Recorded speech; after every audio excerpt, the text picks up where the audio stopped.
Hail pig, my fellow neoliberals. Today we're going to be attempting to diagnose a failed fuel pump in this, what I believe to be a 2007 Mercedes-Benz gl450. It is left-hand drive, as it is a part of the North American domestic market. Shoot. Yeah.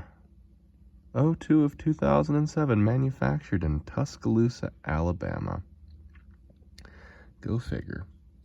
Well, anyhow, as you can see, I have some battery cables, or some jumper cables rather, rigged up to the two ports, or to the two jump studs, as I'm going to call them, on the right-hand side of the engine bay.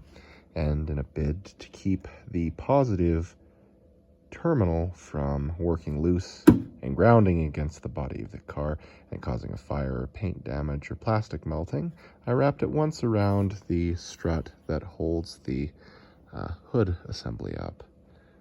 Looks like it was on fire. Well, negative goes here, although you could put it on the body of the alternator, as that is, during the charging cycle, the most negative part of the charging system. Now, it doesn't matter which direction current flows, but current is pushed from the negative terminal of the alternator to the positive terminal. Electrons are stripped and are forced through the windings through the negative or the ground side of conventional vehicles, unless they're old enough that they have a positive ground system. But it doesn't matter. The math works out the same way. The diodes work out the same way. So that's why we haven't changed it to go the other way. And I'd have to talk to an electrical engineer or physics professor to really know about that. But what I'm doing here is putting, well, I have put, because I did it in the past, but I put this battery in the passenger floorboard. And it's a 12-volt battery, and she's got about 12.4 volts in her, so she's probably about 70% charged. 12.6 0 volt is full charge in a battery. And I moved this seat as far forward and tilted it in order to access the back seat. So the handle here is broken, so I had to take a pair of these and grab onto it and twist like that, twist up, and then the seat will pop forward. The cables are probably sticky back there, which is why that happened. It broke the shitty plastic. So the next thing that I'm going to do is attempt to remove this seat entirely, because the fuel pump's underneath of it. But before I do that, I should go over some of the symptoms. All right, so this old Mercedes died while the gal was driving it, and she said that she was driving up Sappington Hill between Harrison and Norris. I think she was headed southbound, and it began to lose power, and then it died. And she attempted to restart it, and she'd crank it for 10 to 20 seconds, and it might kick off a little bit, and then it'd just die.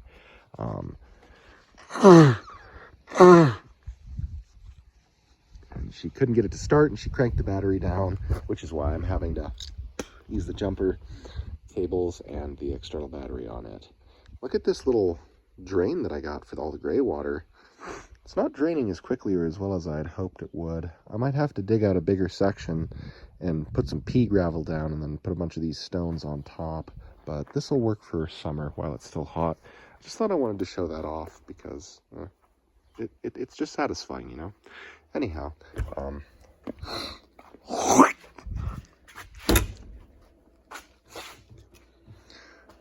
oh shoot. So the other thing that I did in a bid to ensure there wasn't an engine damage was I stripped the front end of this car apart just a little bit.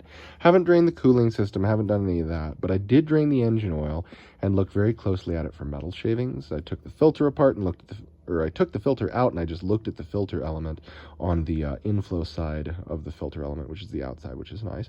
And there didn't appear to be any metal shavings or anything negative. Additionally, I pulled this cap and I just wanted to make sure that no damage had been incurred to the timing assembly and that the chain was still intact. And then finally what I did was I grabbed, I think, a 27mm socket, that sounds right, and I cranked the engine over probably 5 or 6 revolutions, and it felt like it was hitting on all the holes. So I'm gonna say that's good. And I ordered a oil filter for it, and I got the oil, so I might fill her back up.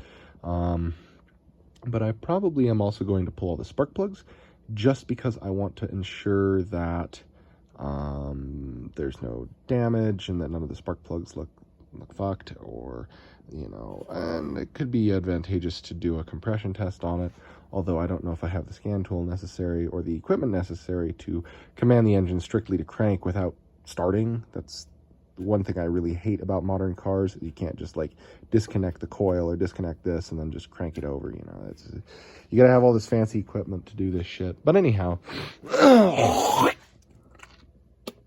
those are the symptoms that were encountered by the gal who dropped the car off with me about 5 months ago, and who I said I wasn't going to get to it until July, and well, now here we are. It's mid-July. Okay, well, I still haven't pulled the seat, so I guess let's do that. All right, so in order to fold the seat up, well, I had to connect the battery, and then I went back here and attempted to lift the seat up, but no bueno. So I had to press this button to get this back seat to lift up, and then once that back seat's up, I came up here and grabbed a hold of the red handle, lift up, and it will allow the seat to fold up. The next thing that we need to do is remove these two T20 non-security type Torx screws. There's one right here, and then there's one just there, and that will allow the plastic piece to be removed, so that way we can remove the 4 bolts that hold the front of the seat in. And then right under here will be the access to the fuel pump. And I believe that with the removal of this little bucket, we should be able to pull the carpet back, and perhaps this one as well. And I might need to take this guy back here out as well with a plastic trim tool. It looks like the carpet comes up and under. I will probably be able to get the carpet out from underneath of this without removing it, but again, just be gentle. All right, so you can see that I have removed this little box here and this little box here, and then I'm gonna go ahead and attempt to kind of gingerly pull this guy up and out. There it goes. Okay, so now that this guy is out, I'm gonna set it back here, top this seat, and I'm just keeping all the screws and stuff together in this little area. Now I can push the seat back into the resting position and remove this piece of plastic, and this little vent fell off, so we're just gonna kind of put that back here. And then these, I believe, are the bolts that we need to remove. Yep, those 2 big ones, and those look like a 17mm. And I'm going to go grab a wrench and do a double wrench method to get them loose, and then try to remove them by hand, and we'll see how it goes. Another thing that I thought it might be wise to do in the interim is to go ahead and test the pressure in this fuel rail. So there's a pressure test port right here, and it is capped by this little plastic cap. One must remove the ducting from what I think is an electrically driven air pump for air injection for emissions purposes. Something like that. We're just going to set that off to the side because I'm going to put it back on once we're done. And then I have set up the attachments that I think we'll need to test the fuel injection pressure. Number 3640 in a Nova tool. Kind of cheap and shitty, but I'll stop that. We have a little drain hose, this thin silicone line in my hand, and then the thick line is, I think, a Schrader type valve. So I'll go ahead and set you in here, and if you'll stick. Okay. I'm going to attempt to attach this.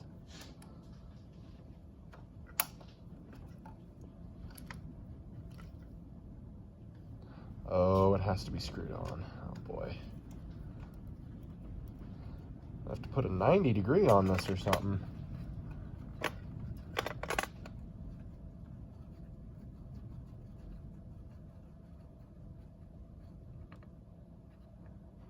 All right, well, I got a little gas on myself, so that's lovely.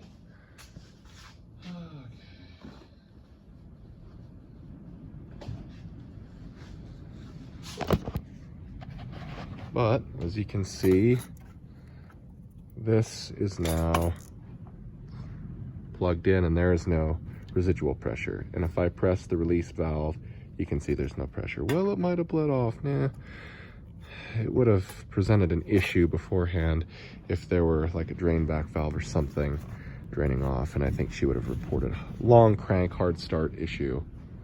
It's really starting to blow out there. If it had struggled to start and maintain fuel pressure. Look at that. I'm pretty proud of my little sewer system. Anyhow, so what I might do is get oil for it this week and then try and crank it over and see if the fuel pump provides any pressure, but I really doubt it's going to do so. But I'm not going to crank it without an oil filter and oil in it, because if it starts, I'd rather have oil in it. So well, besides, I need to pull the battery out of this anyways because it's completely dead. So we got to find that next, and then we'll continue pulling rear seats. All right, so those are all 16 mil, I think. Yeah, those are all 16s. So there's those 4 16mm bolts that line up there, and then there are those 2 dowel pins, and those will be important later because those struts are a bitch to fight with. So this might be a 2-person job, or I'm gonna have to get inventive. But those 4 bolts are removed. There's a little pin here that holds the carpet down, as you can see. And then I'm gonna try not to remove very much else, just in a bid to get to just the fuel pump. I'm going to try to just pull this carpet back and not have to mess with any of this, and just kind of shove it up like that, and then remove this piece of styrofoam, and underneath there's the tape, and we'll pull that out, and then we can access the fuel pump. Well, I've been kind of messing around and trying to see if I have to pull out the driver's side seat, and I don't think we do. Got my Leatherman out here, and I loosened this nut. This plate is held in this orientation on top here, and there's a screw here, screw here, screw here, screw here, and that plastic nut, and then there's a screw right there. And with those 4 out, the Huzumawatchit is removed. Now, I don't know if we have to remove this control module or not.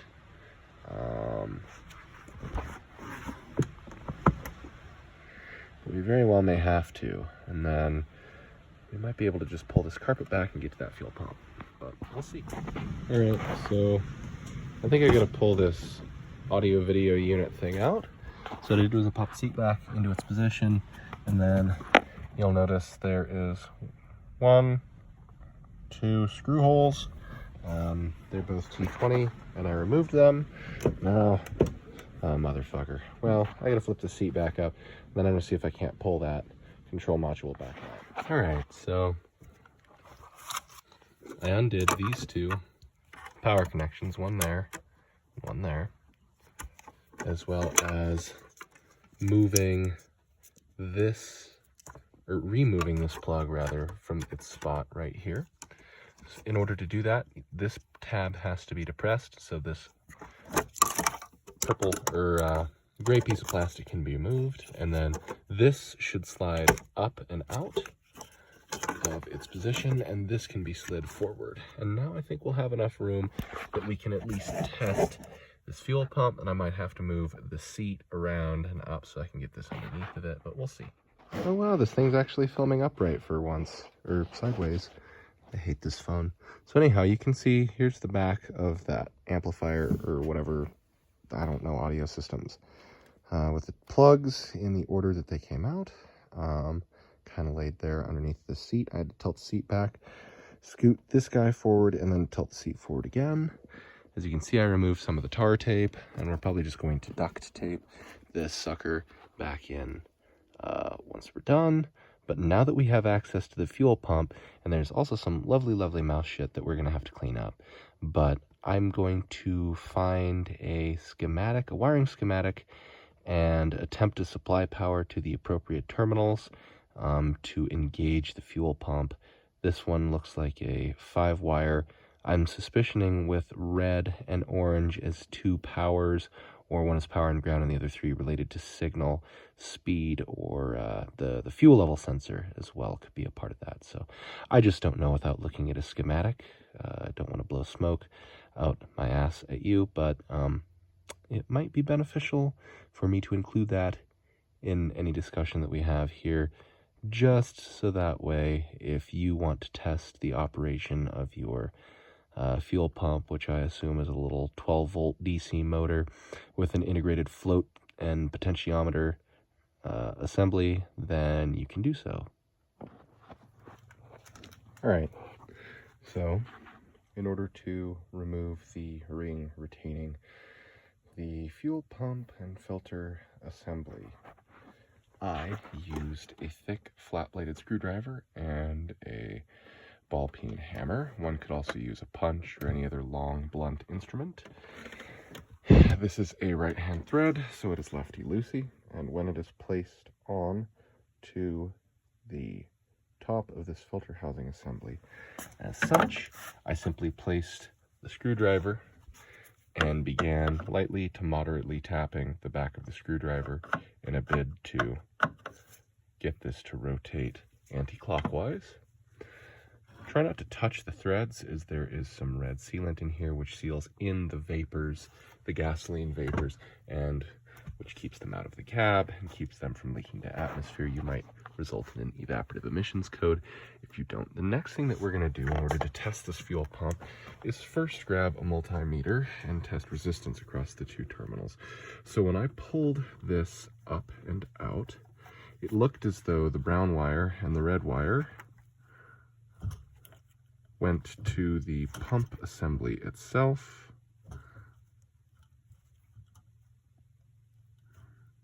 So we're just going to shove those in there and see if we can't get a resistance reading. And if we can't, we'll pull the plug off and we'll just go straight to the inside. More of a pain in the ass that way. Let's go ahead and take a look at the service information for this. However, I want to make sure that we're looking at the right thing. Okay. So this is the service info for the 07 Mercedes. Charcoal purge, suction, restraint, fuel tank pressure sensor.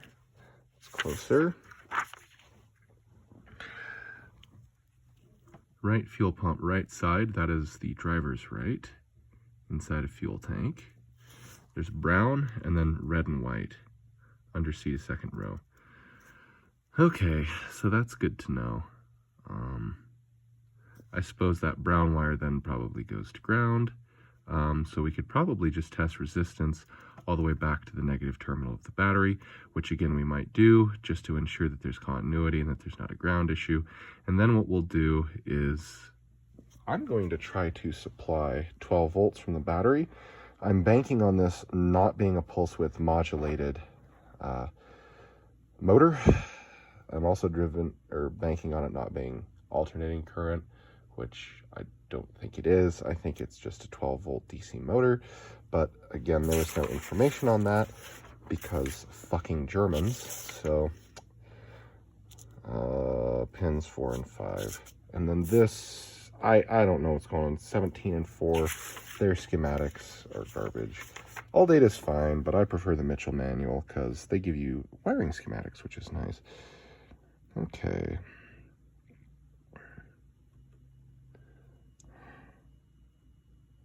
Wonder where, so that was 1 and 2. Yeah. So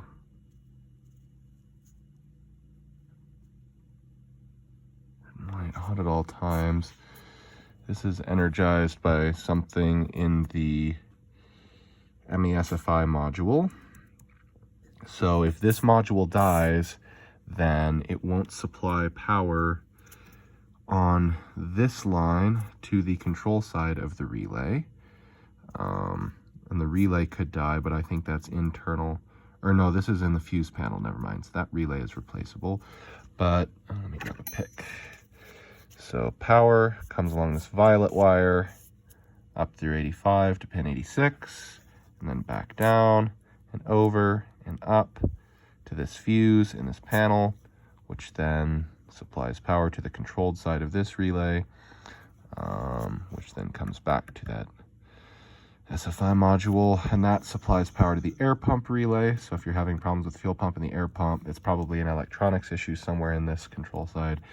And then that is controlled. There's constant battery positive at all times. And I suppose we could check for power here, but the key is not on, and I assume the key has to be on in order to supply power to this side. Or wait, was I looking at the wrong thing? No, I was not. Huh, interesting. Well, I wonder if I was. Usually it's supplied from pin 80. I don't know. All right, so apparently we have about 1/2 of an ohm of resistance across these two terminals. Now, before I did that, oh, it's kind of moving around, 1/2 to 1 ohm. Check to make sure that there's no voltage across this. And then check to make sure with something that looks like it goes to ground that's steel, like over here, that there is no potential between either of these, because you don't want to pop your meter. Yep, so this is not energized. So I suppose what we could go do now is turn the key to the on position and see if there is voltage across these two pins. So let's go do that. I'll show you my battery setup. So the battery in this car is completely dead, and the battery, or it was last week, it's behind the front passenger seat, so you have to scoot the seat all the way forward and then all the way tilted, and then you can lift up a plastic panel and get at the battery. I wanted to see if I could save this battery. The charger, however, won't charge a completely dead battery. This battery tender won't. So what I did was I hooked the jumper cables up, my only set, well, my truck set anyways, kind of silly, but I hooked them up to these two terminals. Positive is just here, and then the negative is just there. And then I use this as, you know, basically a capacitor in the circuit. So that way this charger can charge this battery and it can charge this one at the same time.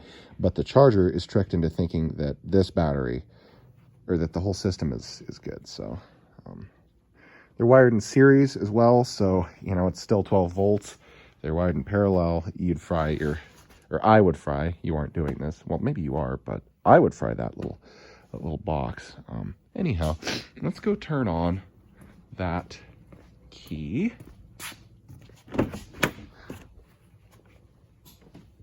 Oh, where is it? There it is.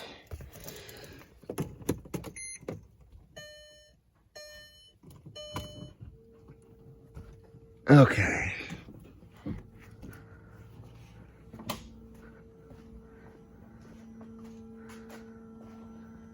There's no fuel pressure, which there should be, because in most cars, well, there might be, I don't know.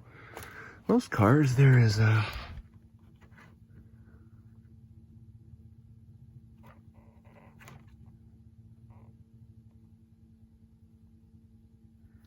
Okay, so no voltage across either of these. And then, let's go ahead and test here. Here, her module might have died. Okay, stop, fucker. God damn. Dirty cocksucker. Yeah, no voltage across that either. Huh. So, that's interesting. Well, I guess what I could try to do is start this cocksucker up once I have some oil in it. But what I want to do is supply battery voltage across these 2 pins, but I'm going to have to undo this connector because I don't want to backfeed voltage through the system and possibly fry any circuit boards, any capacitors, any diodes. So yeah, next thing's next. I'm going to grab my little set of jumper cables. Excuse me, and attempt to supply power. I don't know where in here this fucking module is, but again, that's what this guy is saying. The signal activates the fuel pump, pin 17 and pin 4, small socket. I don't know. Small socket of this and 310. See, this is what I hate about German cars, man. Like, what? Oh, well, we have to update it for the running changes. Yeah, you assholes, make it illegible. Whatever.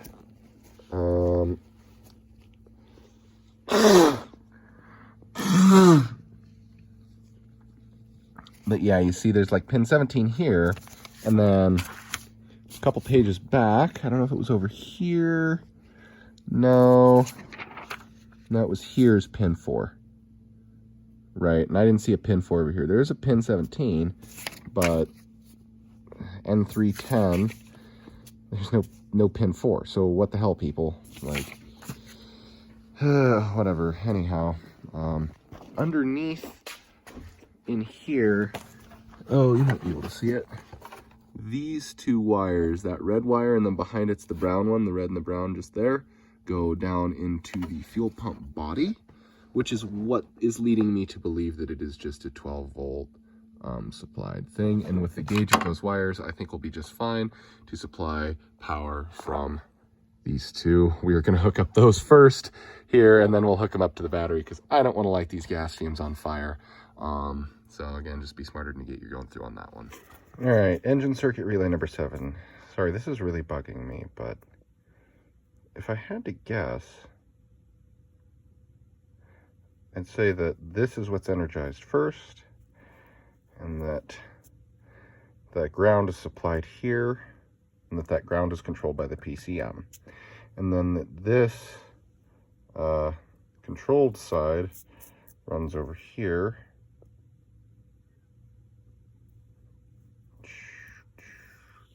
Red and green. And I thought something fucking teed in over here. Well, if anything tees in over here, yeah, okay. So then from the engine controlled relay, boom, this is supplied in this direction, and then ground is controlled on the violet side. And then the fuel pump is actuated like this, given battery power. So anyhow, what I'm gonna do is grab a little bit of grease, because this thing is being a stubborn bitch. And we are going to, I was trying to put these leads on the connector, but I really don't want my battery to burn up these leads. So we're just gonna back probe this connector and supply voltage there and see if we can't activate the fuel pump. And hopefully it doesn't fry anything, but I really think that the that ME-SFI module is dead, because there was absolutely no power anywhere on here. And in fact, you know what? I might grab my voltmeter and we'll check it here with the connector off. I'll turn the key to the on position, and then I can check those 2 leads for power and for ground. All right, so this thing actually has enough oomph in the battery and the battery connection to turn the engine over. I don't have any oil in it, so I was like, oh shit. But anyhow, boom, click 1, click 2 is the on position. As you can see, we got millivolts. We had 126 millivolts. That's nothing. So I'm gonna go ahead and start probing some other connections, as well as probing ground over here. That little screw hole that I was in down here provides a good solid ground. So let's go ahead and get my jumper cables out of the way here. First thing that we're going to do just hook into that ground. And then nothing there, nothing there. And see how it went to 0? That means that we got good continuity with ground. Let's go ahead and put this one on the next pin over and check it like so. Okay, so we got a 0.5 volt reference, 1 volt reference, whatever. I don't know. I'm pretty sure that her module died. Boom. That is ground. And then this one. Boom. Come on, honey. And then like that. We got another 0.8, 0.9, 1 volt, whatever reference. So these 3 are for monitoring or for a control circuit of some kind. And then these 2 are the supply for the fuel pump. So I guess let's go figure out where the ME-SFI module is, as well as the fuel filter relay. But first we're going to go ahead and supply power to those 2 connections in a bid to make sure that the fuel pump is still running. All right, so why are we checking for voltage here first, right? Well, we want to make sure that we're not going to pop our meter. So again, I just lubed this sucker up. Get out of the way. I just lubed this fucker up.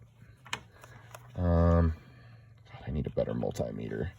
I wish I had any money, you know? I wish I had like a pot to piss in. That would be nice. No voltage. Okay, so that makes sure that we're not going to blow the internal fuse in our... Who's gonna watch it? Now, why are we checking for resistance here? Why are we doing a... why are we checking the amount of resistance? Because I want to know that there's continuity through the brushes, the commutator bar, and then through the windings of this motor, right? So now that we know that red with a white stripe is the power, and then that the orange or brown is the ground side, and we know that too because it's the slightly thicker wires. What we're going to do is hook up red to what is our power, and then black to what is our ground. And then we'll go ahead and take these and hook them up. And then I have that fuel pressure tester rigged to make sure that I can see if there's fuel pressure. Make sure that you have a fire extinguisher handy. The last thing that I want to do is create a big fireball. Go ahead and just disconnect this temporarily, and then hook black to ground, and then you hear that?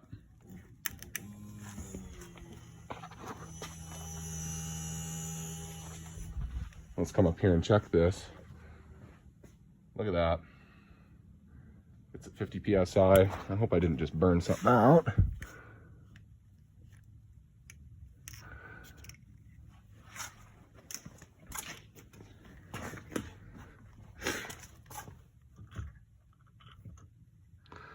But, yeah, that module is dead, or the relay is dead. Now that we have fuel pressure, let's go ahead and release the fuel pressure through this clear line, and then go from there. All right, I don't know how well you can hear me. We're in a respirator because the fucking gas fumes in here. Shit's kind of ass. But anyhow, this code, fuel pump control circuit open, is exactly what I was figuring would happen. Right? So you can see I have the multimeter hooked up. The black lead, now fuck it, I'll just go show you here in a minute, is to a ground, and then this red is going to the power side of that fuel pump, which is controlled by the relay back there. Key is in the on position.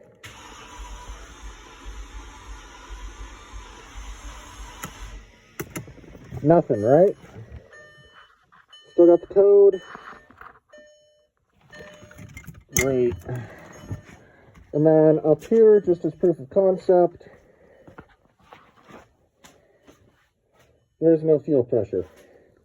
And earlier we proved that when we supply power across, or when we supply power here from that battery, the fuel pump will run. So, and I mean, hell, we can do that right now just by taking this red lead. Oh, come on, honey. It shouldn't be that much power that it takes because it's a pretty small pump. Doesn't need that much. And then we'll hook it to the power side. Ugh.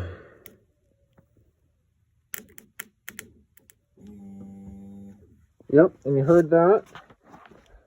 And then, all right. Oh, and you heard it lug down.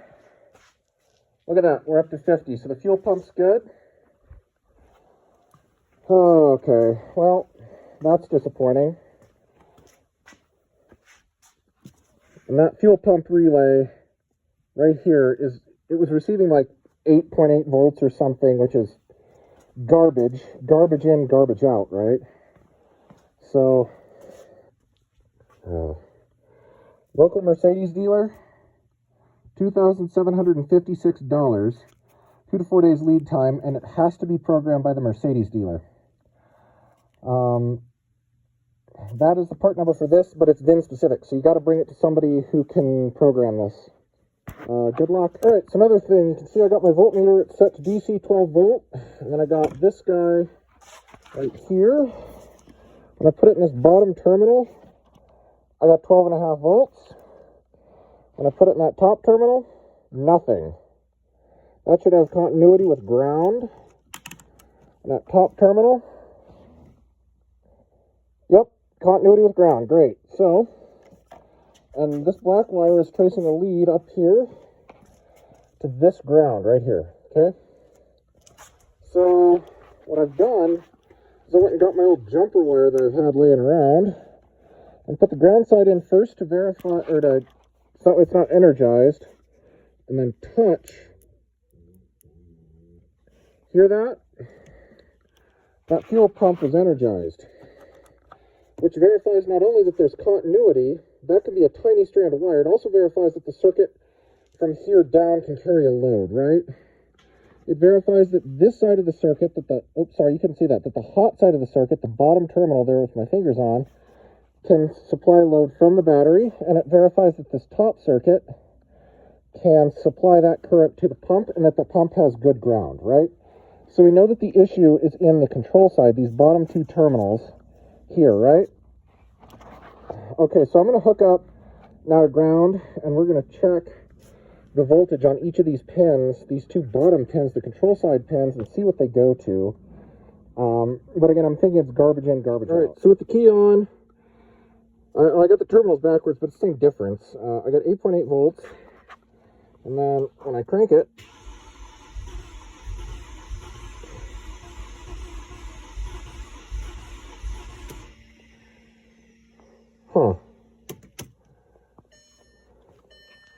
it's back to 8.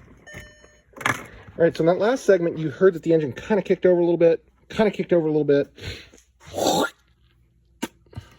as a result of the fuel pressure that we built up within the fuel rails earlier, testing with that jumper lead across. But again, I keep coming back to this.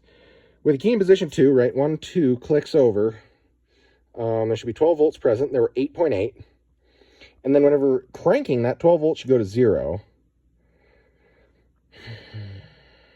across those pins, right, because ground should be supplied and that little coil should be activated to shut that fuel pump relay. I'm pretty sure that's how that works, because it wants fuel sent up to the engine while the engine's cranking. I mean, it's like one of the very few things, I think, if I'm understanding this correctly, that's how they want it, right? The 12 volts potential should go to 0 volts potential because there is a sufficient low resistance path to ground through the control side of the circuit.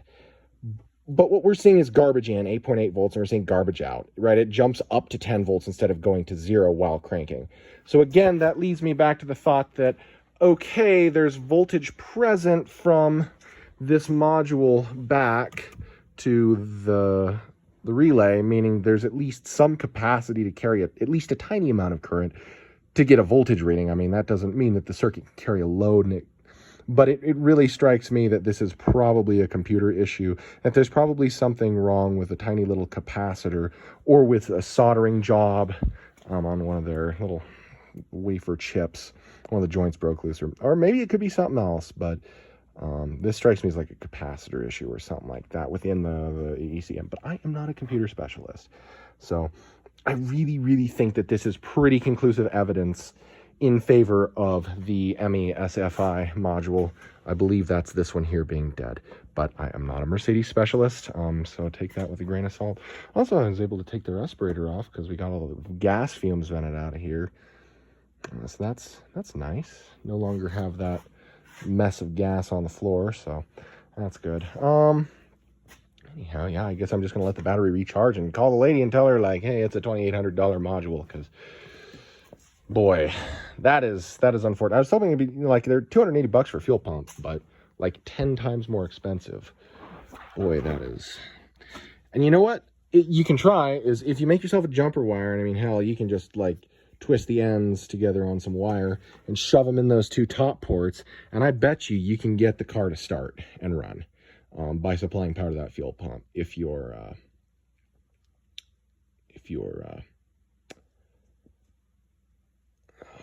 ME-SFI module dies. But I mean, hey, you do you. What I might tell a lady is, like, do exactly that, like jumper it, or have a switch up front and put a couple wires in, and then fucking flip the switch if you don't want to replace a module, and see if it'll run that way. But that's not something that I really want to do, because I like to do things the right way when I'm working on customers' vehicles. But, you know, I mean, I won't install that. I might tell her that is an option if she can't spend the money, but I think she'll be fine. Anyhow, cool. Well, we'll see if there's any further developments, but yeah, I think that's about that.